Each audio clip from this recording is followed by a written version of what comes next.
I was in the FBI as an agent for around 11 years in total. 6 of those long years were with VICAP. If you know what that is, then you already understand the kind of cases that I saw. Things like serial homicides, signature killers, disappearances that did not make sense, the absolute worst shit that you could ever possibly imagine. For those not in the know, VICAP stands for the Violent Criminal Apprehension Program. I don't talk about most of those cases I had to deal with in my time there. I couldn't if I tried. But there is one that is still with me to this day, every single day of my life. It is the first thing I think about when I wake up, and the last thing that I think about when I go to sleep at night. This isn't because it was the bloodiest, or even the most shocking. It was just wrong. Wrong on a level that does not leave your bones. I am not sure even now I could give you a real fucking explanation. We got the call in, I want to say late 2017. It was in a small town in southern Indiana. I think the population something under 3,000 in total. The town looked like a Norman Rockwell painting, rotting from the inside. The sheriff flagged it because the missing kid did not fit the usual script. There was no custody dispute, no drug addict mom, no history of running off, nothing like that, just gone. He walked home from school one day, made it to the front yard, and then vanished sometime between the sidewalk and the front door. His backpack was still slung over one shoulder. His shoes were neatly lined up by the porch. There were no signs of a struggle. Nothing on the security camera across the street either, except for a single glitch. There were 3 seconds of static at 3:21 p.m., the exact window of time that he disappeared. Definitely very strange. I went in with a partner, Agent Carlisle. Not his real name for what I'm sure are obvious reasons. He's a good guy, really hard to rattle. He retired after this one though. Took a disability for chronic insomnia, but I knew better. Never really heard much from him after that. I am not sure if it was this case in particular, or if it was just the last straw in an endless rain of straws. Either way, I do not blame him. We went and interviewed the parents first. The father was a forklift operator at the Tyson plant, and the mom worked part-time at a dentist's office. They were lower middle class, but they had a clean house, and you would not immediately think that they were struggling. Everything was folded, dusted, and in its place. It was the kind of house where you feel guilty walking in with your shoes on. They were absolutely devastated, genuinely. No crocodile tears, no changing timelines. The mother kept pacing, folding and refolding a dish towel in her hands. The father never once made eye contact with me, just stared outside the living room window like the kid might wander back in any second now. We combed through his room. Nothing unusual. Some Pokemon stuff, a shoebox full of cards, a drawer with wrinkled homework, a small stash of candy he probably did not have permission to have in there. Then we checked the basement. It was finished, kind of. It had wood paneling from the 70s, thin carpet that felt damp under your feet. It smelled faintly of cat piss, though they didn't own a cat. I remember Carlisle said something like, "Jesus, this is depressing," and I agreed. In the back corner was a locked door. The dad said it was just the utility room, and he did not like the kids going in there because of the breaker box and exposed insulation. That seemed fair enough, but something about the way he said it, flat and almost automatic, put me on edge. We had him unlock it, of course. It was about what he said. Insulation, water heater, some old paint cans. But in the corner, behind a leaning bookshelf full of VHS tapes, was a folding chair. One of those metal ones with the foam seat pad that flicks off. And directly in front of it, bolted to the wall, was a heavy steel ring, like you would see in a barn stall. It was brand new and still had the barcode sticker half ripped on the underside. There was no ropes or cuffs or anything untoward. Nothing attached to it at all. It was just the ring. The parents looked confused. "We didn't put that there," the dad said. The mom looked genuinely horrified and backed out of the room like she was going to puke. Carlisle gave me a look. You don't need a crime scene to be a crime scene. We brought in forensics. No blood, no fluids. The chair was clean. The ring spotless. Nothing to work with. The basement had no windows, and only one small vent that had not been cleaned in probably a decade. There was no way anyone could have gotten in or out without going through the house, but the kid never went into the basement, according to both parents.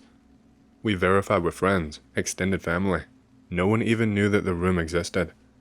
Still, something felt really off about all of this. The parents seemed genuine, but I suppose people have been fooled in the past. That's the thing though.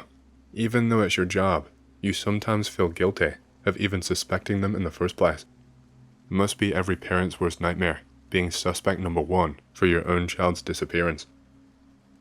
Over the next few days, more reports came in. None of missing kids, but of attempted abductions. Always around 3 p.m. when the kids are getting out of school, and always near schools or bus stops.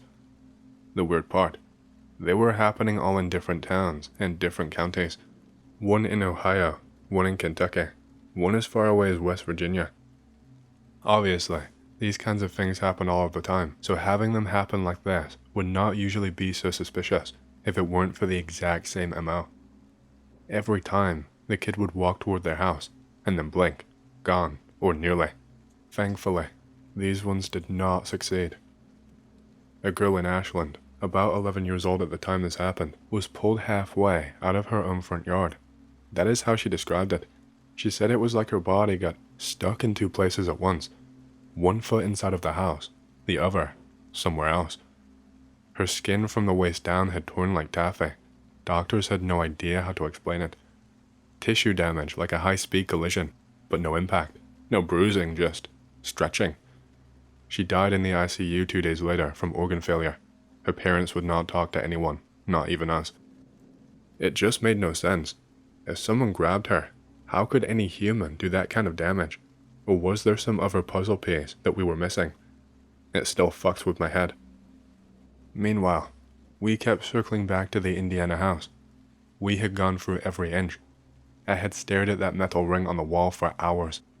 I even looked up the manufacturer, and it turns out that it was designed for livestock restraint. It was meant to hold down adult pigs or cows during slaughter prep. I asked the father again if he had bought it. He swore up and down he didn't. We subpoenaed hardware stores. One came back with a match. The ring was purchased in cash about 2 counties over. The store clerk said he remembered because the guy who bought it asked if it could hold a struggling child. Said afterwards that he was just kidding, but laughed way too long and it creeped him out. Unfortunately, no camera footage or names that we could use as leads. We followed all of the leads that we had, but everything eventually went cold all of a sudden. There were no ransom demands, no signs of online grooming. The family's electronics were clean, and digital forensics turned up nothing. No chats, no burner phones, no weird USB drives hidden in couch cushions. We even checked the crawl space, empty. At this point, we had been over the house so many times, it stopped feeling like someone's home and more like a diorama. Too perfect. Every item placed, cleaned, arranged, untouched. But that was the problem. The house. It did not feel lived in. It felt more like it was just managed or maintained. Like when I said earlier about the house seeming that of a higher class family. Carlisle had a theory. It was a fucking crazy one, and it took a lot of convincing to even get me to consider it. He thought that the kid had never lived there at all. That was his big theory. Completely nuts, right? If so, why report it? Why go to all of this effort? We eventually got to work and pulled school attendance. We confirmed that the kid was actually enrolled and active. Pretty average GPA too. We went through yearbooks, looked through classroom photos. There he was, top row, 4th from the left, smiling. Same haircut as the photos on the fridge, same shirt even. But when we visited the school and started asking around, teachers, aides, bus drivers, I don't know what it was, but something cracked. His teacher, Miss Callahan, said she remembered the name, but when pressed on details like what subjects he struggled in and who he sat with, whether he had any disciplinary issues, she just completely stalled. He was a quiet boy, she kept repeating, kept to himself a lot and didn't really cause any trouble. We got the same canned response from 2 other faculty members. Then the school counselor let something slip. She did not even remember meeting him. Not even once. Not for scheduling, not for lunch duty, not even in the hallway. And that made no sense at all. With how thin their staff was, she handled half the administrative load. She remembered kids who dropped out mid-year 5 years ago, but not him. Carlisle and I just stared at each other after that. We didn't say it, but we were both thinking the same thing. Was this kid even real? Another absolutely fucking nuts thing to think, but it was all that we could come up with at this point. Same questions again though. If we were right, then what is going on? And why the fuck would you report a fictional child missing? Fuck, why invent a child in the first place? We pulled CCTV from the school. They had a couple hallway cams and one over the front entrance. Backed up 30 days. The video system was garbage. It was all low resolution and had intermittent skips, but it was enough to establish basic patterns. You could see groups of students arriving in the morning, streaming through the doors. We marked the timestamp from the morning of the disappearance and watched. 7:41 a.m. Bus pulls up. Kids pour out. 1, 2, 3. 34 kids entered. We counted. The homeroom roster had 35 names. We ran it back. Watched every single angle. No sign of him. No backpack. No jacket. No profile walking past the front window. It wasn't conclusive, obviously. He could have easily been dropped off at a side entrance, but the custodial staff confirmed. No one uses those doors. They are kept bolted from the inside. Always. We rechecked that day's attendance log. He was marked present. Signature on the sheet was in pen, but it looked rushed. Almost like someone wrote it left-handed or tried to mimic a child's handwriting. It was Carlisle who found the strangest part. He went back through all 30 days of entrance footage. Every morning, every bus drop-off, and the count never reached 35. Never. Same number every single time. 34. That is when we brought in internal affairs. Not officially. Just to call a guy we knew in Quantico who owed us a favor. He ran facial recognition on the class photos. Matched kids to DMV records. Siblings, parents, anything in the system. Every single kid checked out, except for one. And I am sure you can guess which one. The missing boy. No DMV links, no birth certificate, no vaccination records in state archives. He had no medical provider, no pediatrician, no dental visits. There was just a ghost trail of shallow records, and some of them were obviously backdated or manually entered. We confronted the parents again. I had expected the mother to break first, but she didn't. It was the father. He just stopped pretending. Not in a dramatic way. He just looked at us and asked if we were going to arrest them. When we said we didn't know what we were arresting them for, he laughed. Actually laughed. Said, "That's what I thought." The mother sat silently, hands folded in her lap, not scared but resigned. We started pulling at threads. It wasn't easy. The local sheriff's office wanted this gone, and fast. Wanted it to all go quiet. They pushed back hard. Misunderstanding, they said. Grieving parents. Don't make them suffer more. The neighbors started climbing up too. One guy, 3 houses down, actually threatened to call the ACLU if we knocked again. He said that we were harassing victims. Like, what the fuck? The case went nowhere after that. Not much more that we could do with 0 leads and no help. Officially, it's still listed as a non-custodial abduction, suspected runaway. Unofficially, Carlisle started digging into similar cases. Ones that didn't go anywhere. Dozens of them. Kids that seemed to vanish into thin air. Usually ones with weird gaps in their paperwork. Mismatched names on birth records.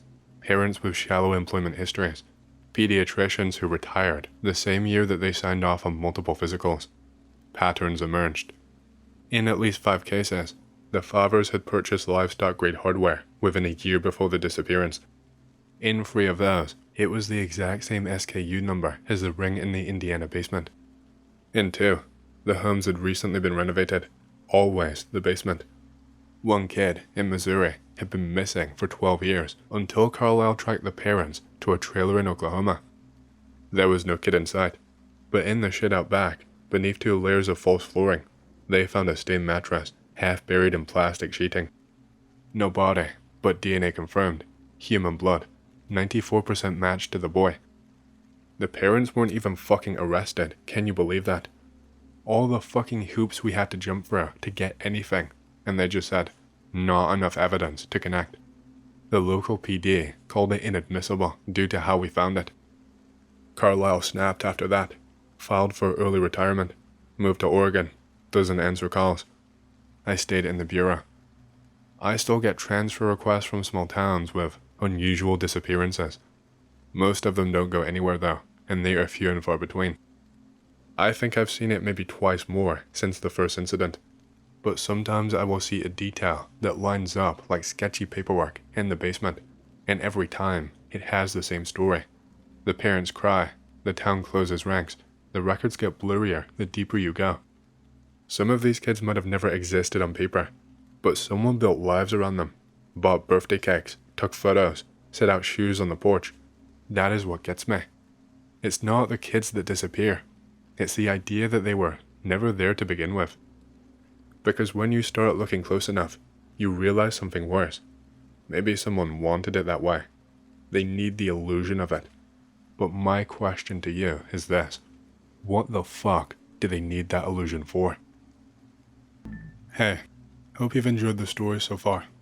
If you want to hear more, make sure to subscribe, like the video, and leave a comment because it lets YouTube know you like the content and helps more people to see these videos. My next big goal for the channel is 100,000 subscribers, and as a celebration, I will be doing a Q&A video once we hit that goal. Thank you, and back to the stories. Here is one that is not really covered much on the English language internet. I am copying this from a book. Most of it is just stupidity, with actual mystery at the end. Won't green text because I will probably forget some paragraphs and it would look weird. My comments in square brackets. Also, the book never says, but the climbers were American.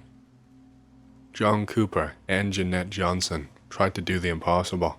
Climb South America's highest mountain during the worst month of the year, but they never made it to the top of Mount Aconcagua. Their adventure was cut short by murder, a brutal and vicious crime that has baffled authorities for almost 10 years, 40 plus now. This is an old book. The macabre mystery began in the summer of 1972. It was then that 8 climbers first got together to discuss scaling the 22,840-foot mountain. There was lawyer Carrie Defoe, the group leader John Shelton, a doctor James Petrosk, a psychologist William Eubank, a geologist William Zeller, a policeman Arnold Macmillan, a farmer Jeanette Johnson, a teacher and John Cooper, an engineer. They chose January 1973 as their starting date. When the group first arrived in the tiny town of Mendoza in the Andes, local experts and other mountaineers warned that January was a bad time of year to consider climbing Aconcagua. The expedition brushed their fears aside, but they agreed to hire local climber Miguel Angel Alfonso as a guide. Miguel told them to wait for better weather, but they were determined to begin as soon as possible, and on a freezing morning, the party set out. At first, the climbing was easy, but as the going became harder, several of the group found that they were not equal to the challenge. The first to drop out of the running were Defoe and Shelton. They found that the combination of icy conditions, coupled with a driving wind, was way too much for them. They urged the others to give up, but to no avail. Soon, Eubank succumbed to the strain and dropped out. Alfonso takes up the story. No reference were quotes, and possibly not a direct interview, possibly from a newspaper article. From 5,700 meters, there were only 6 of us left. By 6,300 meters, Petrosk was showing signs of mountain sickness. He was looking very weak and seemed to have lost control of his limbs. Whatever we did, he did not seem to improve, and after a discussion, we agreed that he should be taken back to our base camp, several hundred meters below. They asked me to accompany him, and in the end, I agreed. Preparations were made, and the guide left for the base camp, leaving behind Zeller, Macmillan, Cooper, and Johnson. That was the last time I saw Jeanette and Cooper alive. Alfonso said. I went back to the camp with Petrosk. The others told me that they were going to carry on. 3 days later, I was in base camp, with a terrible storm blowing. I looked out of my cabin window and saw figures in the distance. I left the cabin intending to help the others, but the weather forced me back. The next day I went out again and managed to reach them.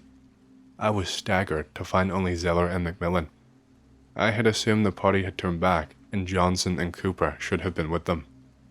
Both men were in an awful state. Zeller had become blind because of frostbite, and Macmillan was bleeding heavily around his face, also because of frostbite. Both were totally disoriented and incoherent. They were muttering and shouting. Cooper is sitting where the paved road gets near the trees. Jeanette has been taken away by those women who came on mules. Odd grammar, possibly twice translated. I took them back to the camp where Petros questioned them in his tent. I don't know what was said. None of them would tell me. Later that year, January of next year actually, an Argentine expedition recovered the grisly remains of John Cooper. His face was pitted and scarred from the ravages of frostbite. His body was taken back to Mendoza, and their doctors found a curious wound, probably caused by an ice pick, in his stomach. But they also found multiple fractures of the skull, and it was those fractures that caused his death. An inquest called it murder. 2 years later, another party of climbers came across Jeanette's corpse, perfectly preserved by the ice. She had been brutally battered. Once again, the police decided it was murder. No one has since been able to find the reason for the deaths. It seems the secret of the cruel killings will be kept by the massive mountain forever. That is where the book entry ends. Okay, I bet you're thinking. They fucked up on the mountain and had accidents, no mystery. Here is what the book does not mention. The last time that Cooper was seen by Zeller, his position bore no resemblance to how he was found, kneeling/squatting with head in his hands and not injured, versus lying down, tangled in ropes, fatally injured. Despite the delay finding her, Jeanette's position was relatively close to Cooper. Both were missing one crampon each. Jeanette was found on a section with almost no slope, making it effectively impossible for her injuries to be from falling.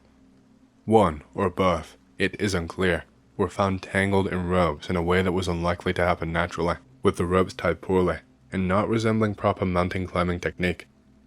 Supposedly, and supposedly unlike most mountain deaths, Cooper's expression was of terror, and his hands were either pressed on a stomach wound or positioned as if for defense. Bonus: Cooper's body was found near the location of an otherwise uninteresting pickaxe the year before. I don't usually post stuff like this online. Hell, I'm the kind of guy who just keeps things to himself. But this one time, a few summers ago, I went out camping alone, and something happened out there that I just can't get out of my head. Maybe writing it down will help me figure it out, or at least get it off my chest, so here goes. I was getting that itch to head into the wilderness. I picked Blackwood, back country, a huge chunk of old forest up in the mountains. No trails, no campsites, barely anyone goes there. It's the kind of place that's been left to itself for years. I packed light, just a small one-person tent, a sleeping bag, some dehydrated meals, a water filter, my camp stove, and a flashlight. No phone signal once you get far enough in, so I did not even bother bringing one. I drove as far as the dirt logging road went, then hiked 4 miles in with all of my gear. The spot that I picked overlooked a small lake surrounded by thick pine and fir trees. The water was so clear it looked like glass, reflecting the trees and the blue sky above perfectly. The sun was dropping low when I got there, painting everything in orange and pink light. I set up my tent near the water's edge, collected firewood, and sat back, just soaking all of it in. The whole place was so quiet. No cars, no planes, no people. Just the occasional bird or chipmunk darting through the brush. The kind of quiet that gets into your bones, you know? At night, the stars came out like nothing I'd ever seen before. The Milky Way stretched across the sky like a river of light. For once, I was truly alone. Around 10 p.m., I was just about to drift off when I heard it. Crunch, crunch, crunch. At first I thought it was an animal, but these steps were heavy, deliberate, slow, and methodical, like someone was pacing around the edge of my camp. My heart stopped. I grabbed my flashlight, unzipped the tent quietly, and shone the beam toward the tree line.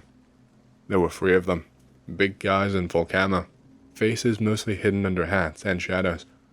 One had a rifle slung over his shoulder. The others carried big packs. One stepped closer to my tent, fingers twitching near the zipper. Instinct kicked in, and I yelled, "Hey, what are you doing?" They froze for a second, then without a word, disappeared into the woods like ghosts. I did not sleep much after that. I kept staring into the dark, expecting them to come back any minute. In the morning, I poked around the clearing and found something that made my stomach drop. Twisted wire snares hidden in the bushes a few feet away from my tent. Crude but deadly traps designed to snap shut and hold anything caught by the leg. I had not noticed them when I arrived. That is when it clicked. These were not regular hunters passing through. They were poachers, the kind who set illegal traps to catch animals without permission, probably to sell or keep, and judging by how they acted, they did not care who or what they scared off. I packed up fast and started hiking out. Once I got back near the dirt road, I managed to get a weak signal on my phone and called Carl, a local ranger I'd met a couple of years before. I told him what happened, the guy circling my camp, the snares. He sounded serious. "We've had reports about those poachers," Carl said. "They've been working the area for months. We think they're targeting some rare species. They're dangerous, and they don't take kindly to anyone who stumbles on them." I asked if they could send someone to patrol or keep an eye out. "We wish we could," Carl said, "but Blackwood is massive and we do not have the manpower. Best thing you can do is stay clear. If you see those guys again, just get out and call us from somewhere safe." A week later, I was scrolling the local news when something jumped out at me. 2 experienced hikers missing near Blackwood backcountry. Search ongoing amid warnings of illegal traps. Apparently, these 2 hikers, who knew the area well, disappeared near the same spot where I camped. Rescue crews found their backpacks and boots abandoned near some wire traps, but no sign of the men themselves. The police suspected the poachers were involved, trying to keep people away from the territory. That hit me like a freight train. Those guys who showed up at my camp were not just trespassers or some weekend hunters. They were predators, hiding out in the wilderness and using traps to control who could be there. And if those hikers could just vanish like that, I can't stop thinking about what might have happened if I had not yelled that night. I asked my dad about spooky stories from his old job and his new one. I can post a bunch if you like this one. Dad was a border patrol agent years ago. One night was sitting in a camera room up on top of a mountain. They had numerous cameras spread out along the river near the outpost. Dad is sitting watching monitors all night. Lots of nothing for about 4 hours. Suddenly, group of illegals show up on a screen. Sees them crossing the river. Radios the patrol nearby. They say they're on their way. Notices something weird on a different camera. It's a beam of light from the sky. "Do we have any helicopters out?" No. "Do you guys see the light coming down from over by camera too?" No. No, we don't." Dad sees the illegals moving towards the light. The light shrinks down and looks like a bar of white bouncing up and down on the hill. The illegals appear on the same camera as the light, but at the bottom of the hill where they can't see it yet, if it is even able to be seen. They get right up next to it.